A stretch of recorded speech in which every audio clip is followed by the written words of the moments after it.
Cox's Bazar Saint মার্টিনে plastic নিষিদ্ধ করেছে।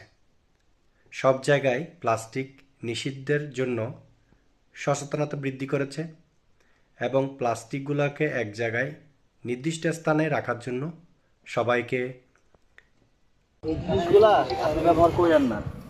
আপনি এগুলা ব্যবহার না করে কাঁচ আছে না, কাঁচের গ্লাস আছে না, কাঁচের কাপ আছে না, কাঁচের কাপ, হ্যাঁ হ্যাঁ কাঁচের কাপ, কাঁচের গ্লাস আছে না, আপনি সেগুলাতে চা বিক্রি করেন। ঠিক আছে, এইগুলা বিক্রি করলে হয় কি চাচা, এটা এনে রাখলে মনে করেন এগুলো কিন্তু পরে তাহলে আমার পরিবেশন ক্ষতি হয় এবং হচ্ছে যে মনে করেন এগুলা কিন্তু পচে না, পচে না কিন্তু। নির্দেশনা দিয়েছে। দেখতেই পাচ্ছেন এখানে একজন চা বিক্রেতা হঠাৎ করে একজন নির্বাহী ম্যাজিস্ট্রেটের চোখে পড়ল। তখন নির্বাহী ম্যাজিস্ট্রেট চা বিক্রেতাকে জিজ্ঞেস করলো, আপনি প্লাস্টিকের কাপে কেন চা বিক্রি করছেন?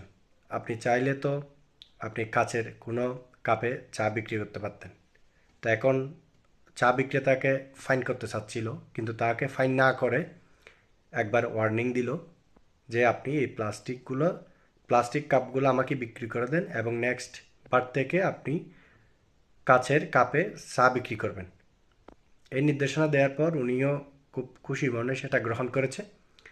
এটা আসলে সুন্দর একটা উদ্যোগ, একজন মানুষের ক্ষতি না করে তাকে উৎসাহিত করা এবং আইন যেন সবাই মানে সে বিষয়ে সতর্ক রাখে, আইনের প্রতি যেন সবাই শ্রদ্ধাশীল হয়, সে বিষয়টাই মাথায় রেখে কাজ চালিয়ে যেতে হবে। আমি কৃতজ্ঞতাবোধ জানাই এই নির্বাহী ম্যাজিস্ট্রেটকে ওনার সুন্দর ব্যবহারের জন্য।